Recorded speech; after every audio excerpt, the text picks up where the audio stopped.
Well, I noticed back in April when I often write letters to bereaved families. I recognised a number of the names as being names that were clearly names of ethnic minority Londoners.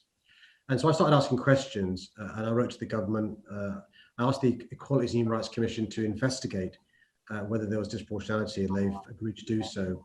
And what's clear now and confirmed in relation to both the first wave and what we're seeing now is there are a disproportionate number of Black, Asian, minority ethnic people losing their lives, both catching the virus and suffering really adverse consequences once they caught the virus. And there are a number of reasons for this. First, it's because when you look at the key jobs being done on the front line, those who work in shops, those who work in transport, those who are the cleaners, those who work in the NHS, those who work in care homes, and so forth, and are so more likely to be exposed to the virus, they tend to be in disproportionately higher numbers, Black, Asian, minority ethnic people. Secondly, many of our communities of this racial background are in what's called 0 hours contract jobs. If they don't work, they don't get paid, they can't put food on the table or pay for the roof over their head. So they're not working from home as you and I can do so, having middle class jobs.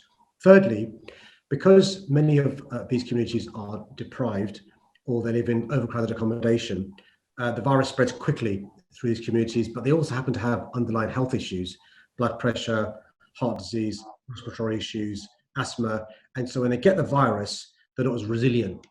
And so that's what we learned in the first wave. And the heartbreaking thing, Ayesha, is in wave 2, we're still seeing a disproportionate number of Black, Asian, minority ethnic people losing their lives. One of the other things that was interesting at the beginning is that a lot of people were just focusing on, oh, well, it may just be underlying health conditions.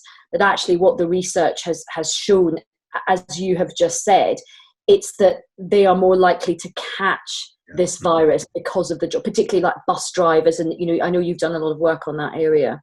I mean, look, one of the things that this awful virus has both exposed and exacerbated are the structural inequalities and frankly speaking, the institutional racism that still exists in our wonderful city in 2020, 2021.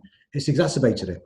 And that's why you're seeing the numbers you're seeing in relation to those who are catching the virus and those who are losing their lives. And this has got to be a wake-up call, because the bad news here also is this pandemic isn't going to be the last one there is.